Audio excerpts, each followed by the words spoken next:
Sa 2:17 a.m. lokal na oras sa ibabaw ng Red Sea, isang babala ng radar ang umalingaw-ngaw sa sabungan ng pinaka-advanced na stealth bomber ng Amerika, Enero 12, 2024. Ang nagsimula bilang isang regular na mission ay biglang naging high-stakes combat encounter habang maraming heat signature ang dumaan patungo sa 2 billion na sasakyang panghimpapawid. Sa kadiliman sa itaas ng mga international na tubig sa baybayin ng Yemen, sinubukan ng mga rebelding Houthi ang hindi maisip na barilin ang pinakamatagong eroplano sa mundo. Ngunit paano mo tatamaan ang hindi mo nakikita? At ano ang mangyayari kapag na-target mo ang maling stealth bomber? Ang unang indication ng problema ay nagmula sa mga dalubhasang sensor na nakasakay sa B-2 Spirit. Lumilipad sa 45,000 talampakan sa madilim na kalangitan sa ibabaw ng dagat na pula, ang mga sistema ng depensa ng bomber ay nakakita ng maraming paglulunsad ng missile mula sa mga posisyon sa kahabaan ng kanlurang baybayin ng Yemen.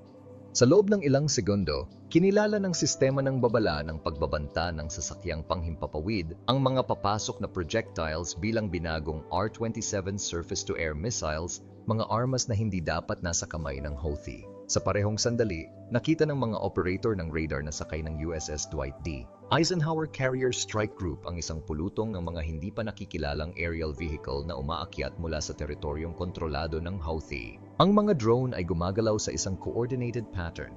Malinaw na tina-target ang airspace kung saan tumatakbo ang American aircraft.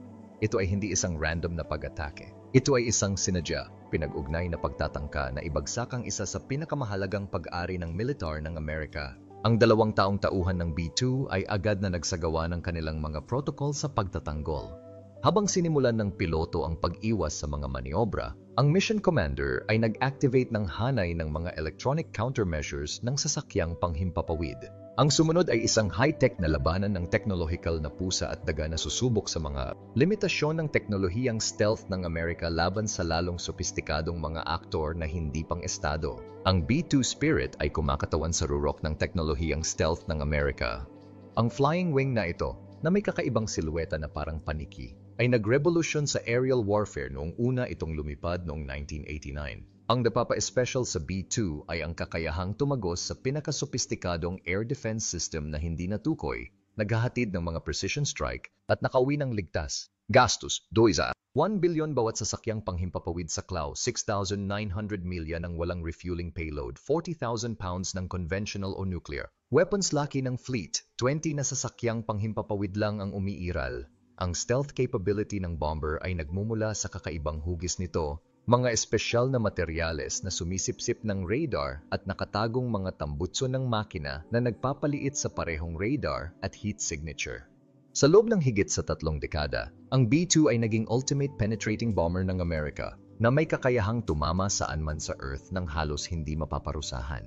Ang kilusang Houthi, na dating kilala bilang Ansar Allah, mga taga-suporta ng Diyos, ay lumitaw mula sa hilagang kabundukan ng Yemen noong 1990s. Ang nagsimula bilang isang Zaidi Shia na muling pagbabangon sa relihiyon ay nagbago sa paglipas ng mga dekada bilang isang malakas na armadong faction na ngayon ay kumokontrol sa karamihan ng kanlurang Yemen, kabilang ang kabisera ng lungsod ng Sanaa. Mula noong 2014, ang mga Houthi ay nakulong sa isang brutal na digmaang sibil laban sa gobyernong kinikilala sa buong mundo ng Yemen na sinusuportahan ng isang koalisyon na pinamumunuan ng Saudi. Ang salunggatan na ito ay lumikha ng isa sa mga pinakamalalang crisis na humanitarian na may milyon-milyong nahaharap sa gutom at sakit. Ang Houthi ay tumatanggap ng makabuluhang suporta mula sa Iran na nagbibigay ng pagsasanay sa armas at technical na kadalubhasaan.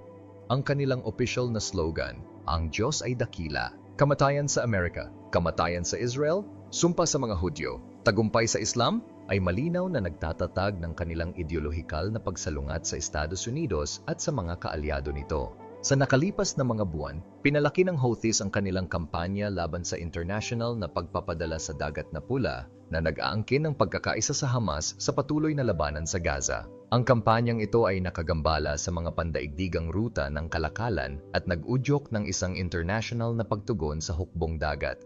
Ang pag-atake noong Ene 12, 2024 ay kumakatawan sa isang makabuluhang pagtaas na direktang nagtatarget ng mga sasakyang panghimpapawid ng militar ng Amerika na tumatakbo sa ibabaw ng international na tubig humigit kumulang 30 milya mula sa kanlurang baybayin ng Yemen. Ang pinakanakapagtataka na aspeto ng insidenteng ito ay kung paano natukoy ng mga Houthis ang isang stealth bomber na particular na idinisenyo upang iwasan ang pinakasopistikadong air defense system sa mundo. Tatlong natatanging teorya ang lumitaw. Ang Theory A, State-backed detection Iran, na aktibong sumusuporta sa Houthis, ay namuhunan ng malaki sa counter-stealth radar na teknolohiya. Ang mga system na ito, na posibleng kabilang ang mga low-frequency na radar na idinisenyo ng Russia, kung minsan ay maaring makakita ng pangkalahatang presensya ng stealth na sasakyang panghimpapawid kahit na may hindi gaanong katumpakan kaysa sa karaniwang kinakailangan para sa pag-target. Iminumungkahi ng mga ulat ng katalinuhan na ang mga technical na tagapayo ng Iran ay maaring nagpapatakbo ng mga sistemang ito mula sa mga posisyon sa loob ng Yemen. Teorya B, Thermal Detection. Kahit na ang stealthiest aircraft gumagawa pa rin ng init, ang Advanced Infrared Search and Track, IRST, ay maaring matukoy ng mga system ang tambutso ng makina ng B-2 o ang mga friction-heated na nangungunang mga gilid ng mga pakpak nito, lalo na kapag tiningnan mula sa ilang particular na anggulo. Maaring nakakuha ang mga Houthi ng mga sopistikadong sistema ng IRST sa pamamagitan ng kanilang mga connection sa Iran. Teorya C, Network ng Katalinuhan. Ang pinakamay kinalaman sa posibilidad ay hindi nagsasangkot ng radar o infrared detection, ngunit katalinuhan ng tao. Maaring nakatanggap ang mga Houthi ng advanced na information tungkol sa pag-deploy ng B-2 sa pamamagitan ng mga network ng espiya na sumusubaybay sa mga base ng US sa rehiyon. Bilang kahalili, maaari silang nagsama-sama ng mga pahiwatig mula sa open source intelligence tulad ng mga spotter ng sasakyang panghimpapawid o satellite imagery na nagpapakita ng mga aktibidad sa suporta. Ang pagsusuri mula sa mga eksperto sa pagtatanggol ay nagmumungkahi na ang pinakamalamang na paliwanag ay pinagsasama ang mga elemento ng mga teoryang A at C. Ang mga Houthi ay malamang na may advanced na kaalaman tungkol sa mga operation ng hangin ng US sa rehiyon at ginamit ang Iranian-supplied na low-frequency na radar upang makita ang isang sasakyang panghimpapawid na pumapasok sa kanilang sensor coverage. Gayunpaman, ang katumpakan ng kanilang pag-target ay nagpapahiwatig na napagkamalan nila ang particular na uri ng sasakyang panghimpapawid, isang mahalagang error na sa huli ay magliligtas sa B-2. Ano nga ba ang ibig sabihin ng maling B-2 ang target ng Houthis? Ipinapaliwanag ng tatlong posibilidad ang nakakaintriga na aspetong ito ng insidente.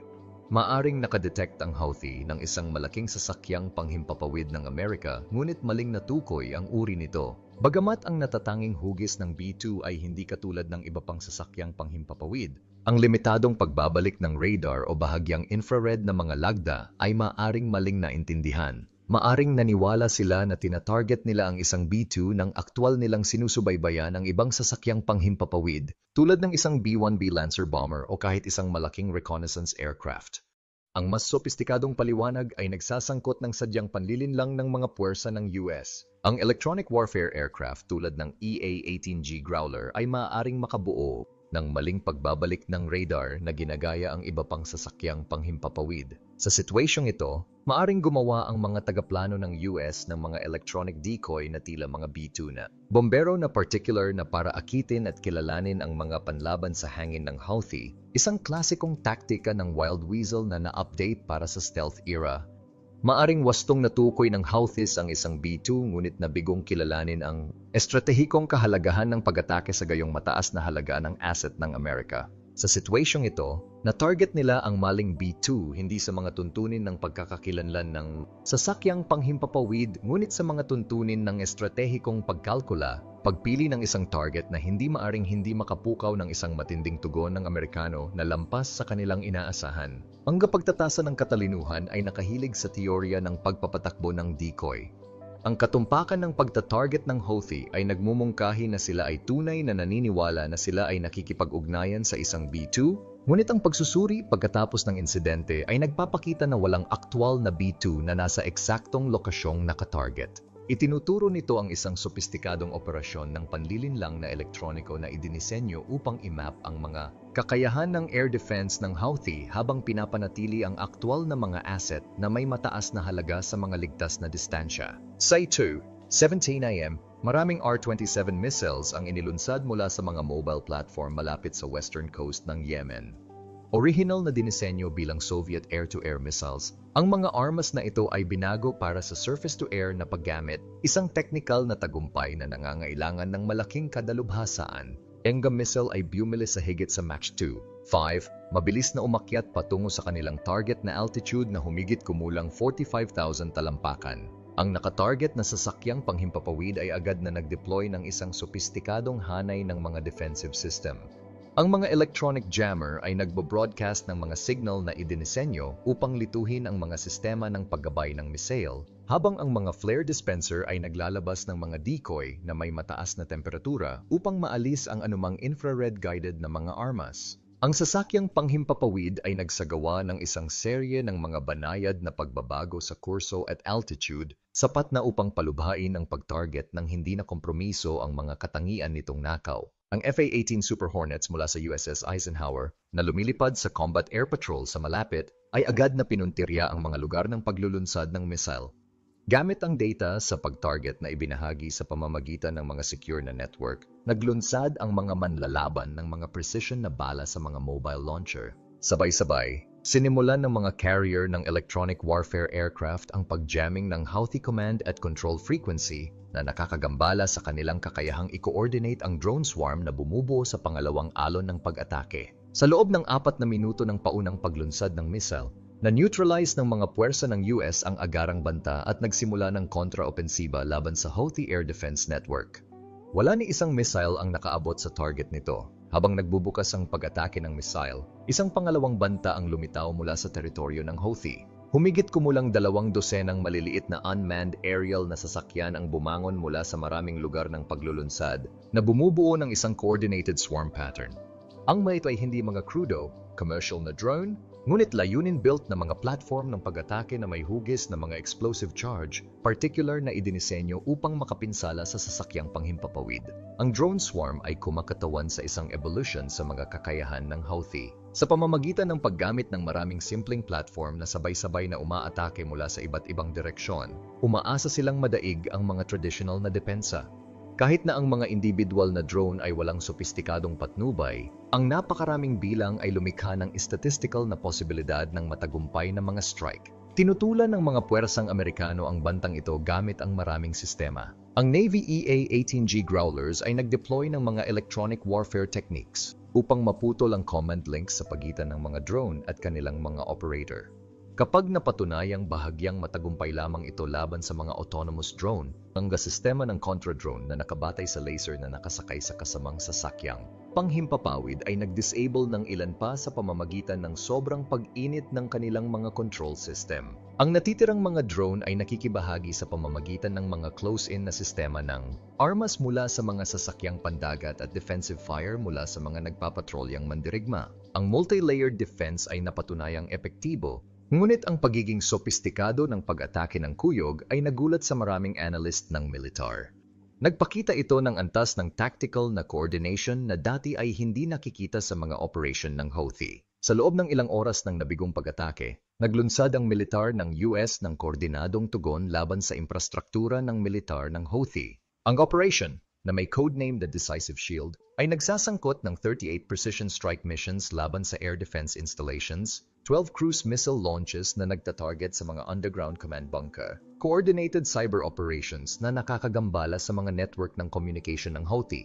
Hindi tulad ng mga nakaraang limitadong welga laban sa mga pasilidad ng paglulunsad ng Houthi, particular na tinatarget ng operasyong ito ang estratehikong infrastruktura ng militar ng grupo. Ang mga bala na ginagabayan ng katumpakan ay tumama sa mga pag-install ng radar. Ang mga pasilidad ng imbakan ng missile at mga command at control center sa mga opisyal ng Pentagon ay nakumpirma na ang mga welga ay gumagamit ng parehong inilunsad sa dagat na Tomahawk cruise missiles at air-delivered na mga munisyon mula sa carrier-based na sasakyang panghimpapawid.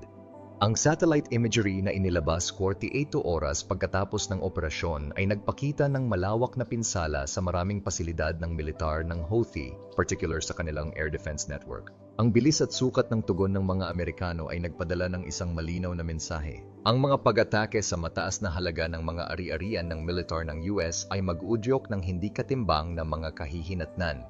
Napansin ng mga analyst ng depensa na ito ay kumakatawan sa isang makabuluhang pagtaas sa postura ng US patungo sa mga puwersang Houthi na lumilipat mula sa limitadong paghihiganti laban sa mga particular na lugar ng paglulunsad patungo sa mas malawak na mga welga laban sa infrastruktura ng militar.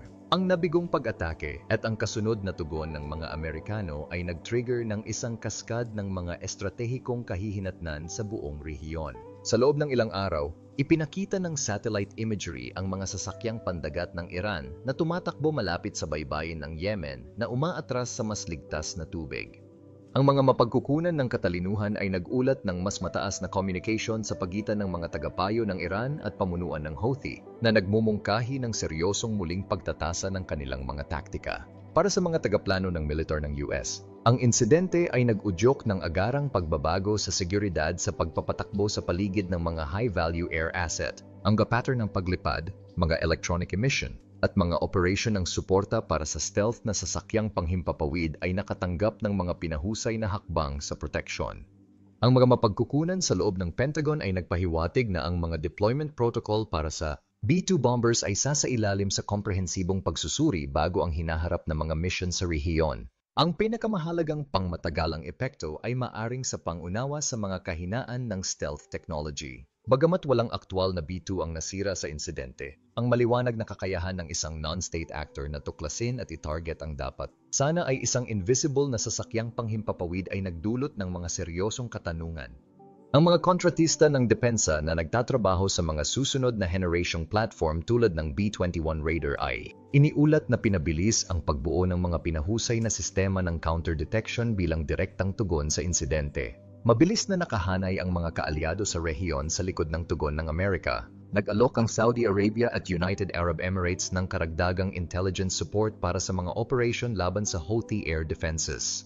Ang Israel, na nag-aalala tungkol sa mga katulad na kakayahan na posibleng umabot sa Hamas o Hezbollah, ay naiulat na nagbahagi ng mga espesyal na diskarte sa pakikidigma sa elektroniko na particular na idinisenyo upang kontrahin ang mga uri ng mga sistema ng pagtuklas na ginamit sa pag-atake. Ang stealth technology ng B-2 ay idinisenyo noong 1980s upang talunin ang mga sistema ng radar sa panahon ng Soviet. Ang hugis nito ay nagkakalat ng enerhiya ng radar mula sa mga receiver, habang ang mga espesyal na materyales ay sumisipsip ng mga natitirang signal. Gayunpaman, tulad ng lahat ng teknolohiyang militar, ang mga countermeasure ay nagbago ng magkatulad. Ang mga modernong anti-stealth system ay lumalapit sa pagtuklas mula sa maraming anggulo. Ang low-frequency na radar ay maaring makakita ng stealth na sasakyang panghimpapawid, ngunit walang katumpakan para sa pag-target. Ang mga infrared search system ay naghahanap ng init ng makina kaysa sa pagbabalik ng radar. Tinutukoy ng mga passive detection system kapag na-block ang normal na background radiation. Pinagsasama-sama ng mga naka-network na sensor ang maraming mahihinang pagtuklas sa naaaksyonan na katalinuhan. Ang hinaharap na stealth aircraft tulad ng B-21 Raider ay nagsasama ng mga aral mula sa mga umuusbong na banta na ito. Mas malawak na mga materyales na sumisipsip ng radar na epektibo sa mas malawak na hanay ng dalas. Mga advanced na sistema ng paglamig na higit na nagpapababa ng mga infrared na lagda. Mga aktibong countermeasure na maaring makajam o makalinlang sa mga papasok na sensor. Mga tactic sa pagpapatakbo na nagpapalit ng pagkakalantad sa mga kilalang paraan ng pagtuklas. Ang insidente ay nagpapakita ng pangunahing katotohanan tungkol sa stealth na teknolohiya. Hindi ito invisibility kundi isang makabuluhang pagbawas sa detectability na lumilikha ng mga tactical na bentahe. Habang umuunlad ang teknolohiya ng pagtuklas, dapat na umunlad ang mga stealth na disenyo bilang tugon. Tumugon ang mga kapangyarihang pandaigdig sa insidente batay sa kanilang mga estratehikong interes sa rehiyon at relasyon sa mga kasangkot na partido. Ang Russia at China ay nagbigay ng particular na attention sa mga technical na aspeto ng pakikipag-ugnayan. Ang mga publicasyong militar ng China ay gumawa ng mga detalyadong pagsusuri sa mga potential na kahinaan ng B-2 na nalantad ng insidente, habang ang Russian state media ay nagbigay diin sa lumalagong pagiging sopistikado ng mga contra-stealth na teknolohiya. Ang parehong mga bansa ay namuhunan ng malaki sa pagdetect ng mga American stealth platform at ang real-world na pagsubok na ito ay nagbigay ng mahahalagang insight sa kabila ng pagkabigo ng pag-atake.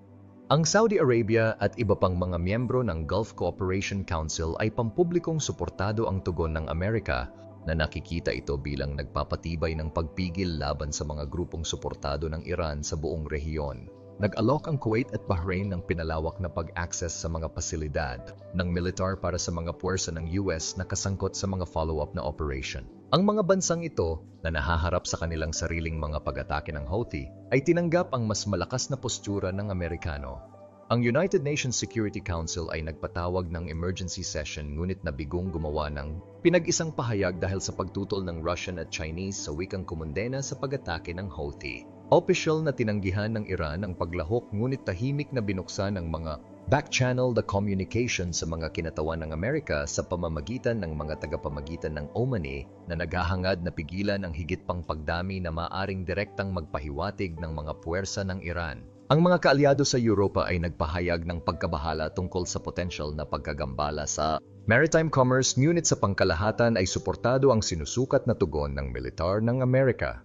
Inilarawan ng kalihim ng General ng NATO na si Jens Stoltenberg ang insidente bilang isang mapanganib na pagdami ng mga aktor na hindi pang-estado na nagtataglay ng mga mas sopistikadong sistema ng armas. Ang nabigong pag-atake ay nagsiwalat ng tatlong critical na insight na naghuhubog sa pag-iisip ng militar tungkol sa mga aerial operations sa mga pinagtatalunang kapaligiran. Kinukumpirma ng insidente kung ano ang matagal ng pinaghihinalaan ng mga tagaplano ng militar, walang sasakyang panghimpapawid na ganap na hindi matukoy laban sa lahat ng uri ng sensor.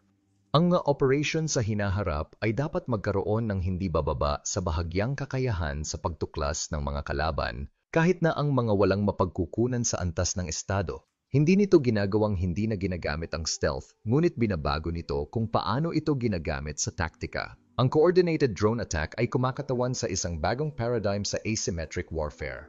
Ang malalaking bilang ng mga medyo simpleng platform ay maaaring lumikha ng mga komplikadong depensibong hamon kahit para sa mga sopistikadong puwersang militar. Ang pagharap sa mga naturang pulutong ay nangangailangan ng maraming layered na panlaban na pinagsasama ang electronic warfare, kinetic interceptors at directed energy weapons. Ang technical na pagiging sopistikado na ipinakita ng Houthis na pinagsasama-sama ang maramihang mga paraan ng pagtuklas, mga sistema ng missile at drone swarm ay nagpapakita kung paano kumakalat ang mga advanced na kakayahan sa pagtatanggol ng hangin sa kabila ng mga aktor ng estado.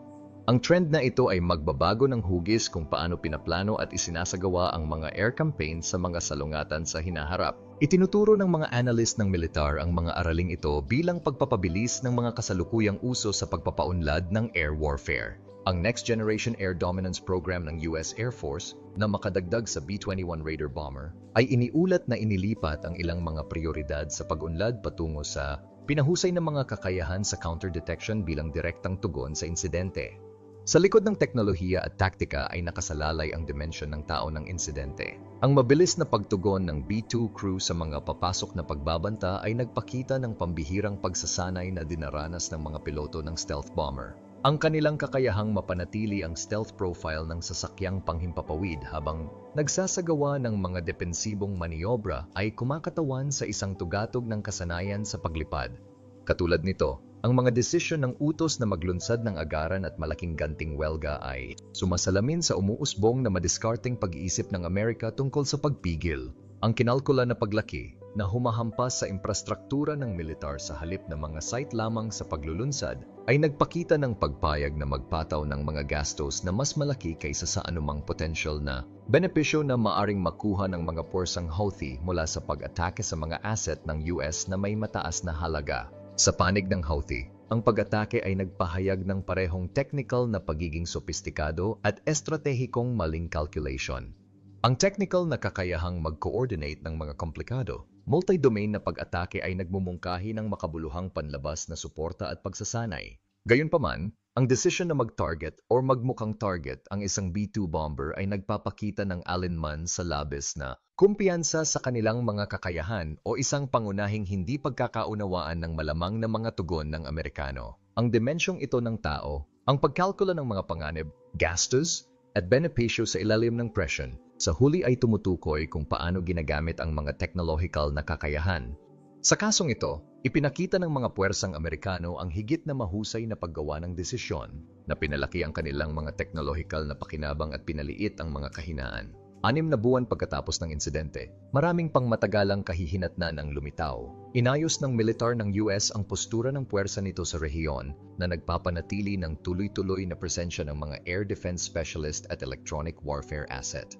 Nagpapatuloy ang stealth aircraft deployment ngunit may pinahusay na mga hakbang sa seguridad at iba't ibang mga pattern ng pagpapatakbo. Ang puwersa ng Houthi ay higit na umiwas sa direktang pag-target sa mga asset ng militar ng Amerika na nakatuon sa halip sa commercial na pagpapadala na nagmumungkahi na kinikilala nila ang pag-atake na tumawid sa isang threshold na nagdala ng hindi katimbang na tugon. Ang kanilang air defense network na lubhang nasira ng mga welga ng Amerika ay bahagyang nakabawi. Ang technological na insight na nakuha mula sa insidente ay nagpabilis ng mga programa sa pagtatanggol sa maraming bansa. Ang sistema ng counter-drone, mga passive detection network, at advanced na mga kakayahan sa pakikidigma sa elektroniko ay nakatanggap ng mas mataas na pondo sa mga kaalyado ng NATO. Marahil ang pinakamahalaga, ang matagumpay na pagtatanggol laban sa kung ano ang dapat ay isang imposibleng pagtuklas ay nagpatibay ng isang pangunahing katotohanan ng militar. Ang mga bentahe ng teknolohiya ay palaging pansamantala. Ang tuloy-tuloy na cycle ng panukala at countermeasure ay nagsisiguro na ang revolutionaryong kakayahan ngayon ay magiging vulnerable na legacy system bukas. Binago ng kamakailang declassified intelligence ang aming pangunawa sa insidente noong Enero 12. Kinukumpirma ngayon ng mga mapagkukunan ng Pentagon na ang pag-atake ng Houthi ay gumamit ng isang komplikado, 3-layer na diskarte sa pagtatanggol sa hangin na higit pa sa mga paunang pagtatasa. Ipinapakita ng satellite imagery na ang rebels ay nag-activate ng 3 magkakahiwalay na air defense cluster sa kahabaan ng kanlurang baybayin ng Yemen sa isang maingat na nakaayos na pagkakasunod-sunod na lumilikha ng magkakapatong na mga zone ng pagtuklas na particular na idinisenyo upang mahuli kahit na ang mga sasakyang panghimpapawid na mababa ang nakikita. Ang pattern ay hindi random o opportunistiko. Ang pagsusuri sa mga timestamp ng activation ng radar ay nagpapakita ng isang sopistikadong configuration ng trap. Ang mga pangunahing radar ay nanatiling halos tulog hanggang sa ang mga pangalawang passive na sensor ay nakakita ng mga potential na target, kung saan ang buong network ay nag-activate sa isang nakasynchronize na pattern na tumatagal lamang ng 94 na segundo. Ang maikling window ng pag-activate na ito ay pinaliit ang panganib sa pag-detect habang pinamaximize ang pagiging epektibo ng coverage. Ang ganitong disiplina sa pagpapatakbo ay kumakatawan sa isang makabuluhang evolution sa mga taktika ng pagtatanggol sa hangin ng Houthi na dati nang itinuturing na higit pa sa kanilang mga katutubong kakayahan. Karamihan sa mga nauukol sa Western intelligence agencies ay ang katumpakan ng timing ng pagkakasunod-sunod ng pakikipag-ugnayan. Gumamit ang Houthis ng isang disiplinadong emissions control protocol, pinananatiling hindi aktibo ang kanilang mga radar system hanggang sa critical na sandali, pagkatapos ay nag-coordinate ng malapit sabay na paglulunsad ng missile mula sa mga lokasyong hiwalay sa heograpiya. Ang pamamaraang ito ay nagpakita ng parehong technical na kadalubhasaan at tactical na pagiging sopistikado na karaniwang nauugnay sa mga operasyong militar sa antas ng estado, hindi sa mga aktor na hindi pang estado. Sa kabila ng patuloy na mga opisyal na pagtanggi, ang forensic na ebidensya ngayon ay tiyak na nag-uugnay sa Iran sa pag-atake ng hardware. Pagsusuri ng mga fragment ng missile na na-recover ng mga Navy SEAL team sa isang classified operation. 3 araw pagkatapos ng insidente ay nagsiwalat ng mga component na ginawa kamakailan noong Oktubre 2023. Ang mga sistema ng patnubay ay naglalaman ng mga special na microelectronics na sinusubaybayan sa mga pasilidad na nauugnay sa Revolutionary Guard Corps Aerospace Division ng Iran na hindi muling ginamit ang teknolohiya ng Cold War tulad ng unang pinaghihinalaang. Ang technical na pagsusuri ng mga emission ng radar na nakuha sa panahon ng pag-atake ay nagsiwalat ng mga pattern ng frequency hopping at mga protocol ng pag-encrypt na kapareho ng mga nakadokumento sa mga pagsasanay sa pagtatanggol sa hangin ng Iran na isinagawa noong Setyembre. Ang mga particular na electronic signature ay tumugma sa mga mula sa corded air defense system ng Iran na nagmumungkahi ng alinman sa direktang paglipat ng teknolohiya o on-site na operasyon ng mga Iranian specialist.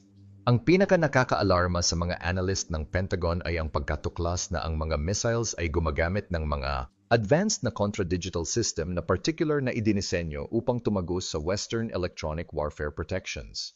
Ang mga countermeasure ay lumitaw na nakakalibrate laban sa mga particular na diskarte sa jamming ng Amerika na nagmumungkahi na ang mga inhinyero ng depensa ng Iran ay sistematikong nag-aral at umaangkop sa mga kakayahan ng elektronikong pakikidigma ng US, posibleng sa pamamagitan ng data na nakolekta noong nakaraang mga enkwentro sa Gulf. Kinumpirma na ngayon ng mga opisyal ng militar ang maling teorya ng B-2 na umikot sa mga bilog ng depensa.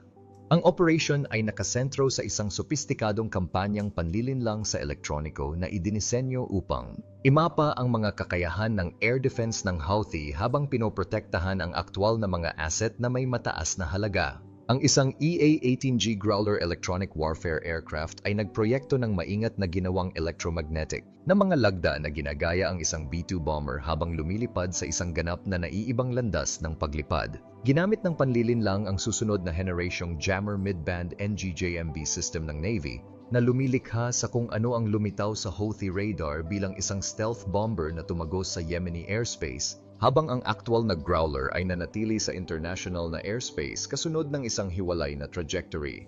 Ang electronic phantom na ito ay eksaktong nag-trigger ng tugon na hinahangad ng US intelligence, ganap na pag-activate ng Houthi Air Defense Network na nagpapakita ng composition, kakayahan, at command protocol nito. Ang operation ay nagtagumpay ng napakatalino ngunit nasa malaking panganib dahil ang Growler ay sadyang ginawang makita ang sarili upang imapa ang buong saklaw ng radar ng Houthi. Ang pagsusuri sa post-insidente ay nagsiwalat ng isang missile na nagpasabog ng humigit kumulang 300 talampakan mula sa sasakyang panghimpapawid ng Amerika na mas malapit kaysa sa naunang kinilala sa mga pampublikong briefing. Ang mga actual na B-2 bombers na nagpapatakbo sa rehiyon ay nanatiling ganap na hindi natukoy sa buong pakikipag-ugnayan na isinasagawa ang kanilang profile sa mission sa isang ligtas na distansya habang ang operation ng elektronikong panlilinlang ay nagbukas. Ang pagpapatunay na ito ng patuloy na pagiging epektibo ng B-2 laban sa mga umuusbong na banta ay nagpatibay sa kumpiyansa ng Air Force sa platform sa kabila ng pagtanda nitong baseline ng teknolohiya. Ang technical na pagsusuri ng mga na-recover na mga fragment ng drone ay binago nang husto ang mga paunang pagtatasa ng mga kakayahan ng Houthi na walang tauhan.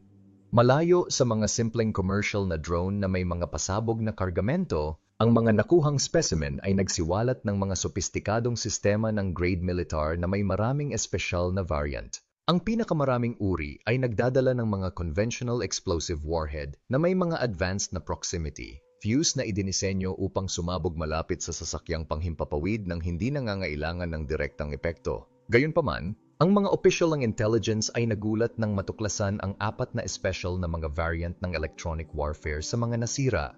Ang mga unit na ito ay walang dalang pampasabog ngunit sa halip ay naglalaman ng mga compact jamming system na nagtatarget ng mga particular na frequency band na ginagamit ng American aircraft para sa nabigasyon at communication. Ang forensic analysis ng mga drone flight control system ay nagsiwalat ng mga sopistikadong autonomous na kakayahan sa pagkilala sa target. Ang onboard na processor ay naglalaman ng mga algorithm sa pag-aral ng machine na sinanay upang makilala ang mga uri ng sasakyang panghimpapawid gamit ang infrared at visual na mga lagda na may mga particular na parameter na nakatuon sa sasakyang panghimpapawid ng Amerika kabilang ang FA-18 Super Hornets at suportang sasakyang panghimpapawid. Ang antas ng pagiging sopistikado ng pag-target na ito ay mariing nagmumungkahi ng access sa advanced na technical na data at mga mapagkukunan ng pagsasanay na karaniwang kinokontrol ng mga organisasyong militar sa antas ng estado. Ang mga kamakailang idineklara na mga ulat sa pagpapatakbo ay nagsiwalat na ang mga elektronikong hakbang na ginawa laban sa pag-atake ng Houthi ay higit na malawak kaysa sa unang isiniwalat. Higit pa sa mga traditional na sistema ng pagtatanggol, ang operation ay nagsasangkot ng isang pinagsama-samang kampanyang pandigma sa elektroniko sa maraming platform at domain. Ang target na EA-18G Growler na sasakyang panghimpapawid ay nag-deploy ng AN/ALQ-249 Next Generation Jammer sa isa sa mga unang combat operation nito mula nang makamit ang paunang kakayahan. Ang sistemang ito ay sabay-sabay na bumuo ng mga maling target sa maraming radar band, jammed missile guidance frequency, at naantala ang mga Houthi command network gamit ang tumpak na nakadirekta na high-power microwave energy. Ang pagsuporta sa mga barko ng Navy ay nag-ambag ng karagdagang electronic warfare coverage na lumikha ng multi-layered defensive electronic bubble. Particular na epektibo ang isang classified technique na tinatawag na ghost returns na lumikha ng maraming maling target na may mga katangian ng paglipad na ginagaya ang aktwal na sasakyang panghimpapawid. Pinaghiwa-hiwalay ng diskarteng ito ang solusyon sa pagta-target ng Houthi na pinipilit ang kanilang mga system na subaybayan ang maraming phantom signature ng sabay-sabay. Nang maglunsad ang mga missile, ang mga maling pirmang ito ay umakit ng ilang mga armas na nagpasabog ng hindi nakakapinsala milya mula sa anumang aktwal na sasakyang panghimpapawid. Ang mga asset na nakabatay sa kalawakan ay gumanap ng isang hindi natukoy na papel sa pagtatanggol na operation. Ang Classified Electromagnetic Monitoring Satellite ay nagbigay ng real-time na pagsubaybay sa mga paglabas ng radar ng Houthi na nagpapahintulot sa agarang paglalarawan at pag-jam ng mga frequency ng pagbabanta. Ang orbital na suportang ito ay nagbigay daan sa mga Amerikanong electronic warfare officer na tumpak na mag-target ng mga countermeasure laban sa mga particular na emitter na epektibong neutralisahin ang Integrated Air Defense Network nang hindi nangangailangan ng mga kinetic strike laban sa bawat pag-install. Ang nabigong pagtatangka ng Houthi na i-target ang isang B-2 stealth bomber o kung ano ang kanilang pinaniniwalaan ay isa, ay nagpapakita ng pangmatagalang halaga ng stealth technology at ang mga umuusbong na limitation nito. Sa kabila ng mga pagsulong sa mga sistema ng pagtuklas at paglaganap ng mga ito sa mga aktor na hindi pang-estado, ang wastong ginamit na stealth aircraft ay nananatiling napakahirap na matarget ng epektibo. Ang insidente ay nagpapakita ng gitnang kabalintunaan ng modernong air warfare. Ang ganap na invisibility ay imposible, ngunit ang makabuluhang pagbawas sa detectability ay patuloy na nagbibigay ng mapagpasyang mga bentahe ng militar. Ang B-2, kahit na isang mature na platform na malapit ng magretiro, ay nagpakita ng katatagan laban sa isang sopistikadong multi-domain na pag-atake. Para sa mga tagaplano ng militar sa buong mundo, malinaw ang pangunahing aral. Ang stealth ay hindi pagiging invulnerability. Nangangailangan ito ng mga pansuportang taktika, mga elektronikong hakbang, at matalinong pagtatrabaho upang manatiling epektibo. Habang ang mga actor na hindi pang-estado ay patuloy na nag-level up ng kanilang mga kakayahan, ang technological na karera sa pagitan ng pagtuklas at pag-iwas ay bumibilis. Sa susunod, ang tanong ay hindi kung ang tumatandang B-2 ay makakaligtas sa gayong mga enkwentro, ngunit kung ang kahalili nito, ang B-21 Raider, ay nagsama ng mga tamang aral mula sa insidenteng ito upang mapanatili ang dulo ng Amerika sa lalong pinagtatalunang kalangitan ng mga salungatan bukas. Ang hindi nakikitang digmaan sa pagitan ng stealth at detection ay nagpapatuloy, kung saan ang bawat panig ay nag-aangkin ng pansamantalang mga pakinabang sa isang walang katapusang ikot ng teknolohikal na evolusyon. Salamat sa panonood ng isa pang episode. Habang narito ka pa, tiyaking mag-click sa video sa iyong screen para sa higit pang kalidad na nilalaman.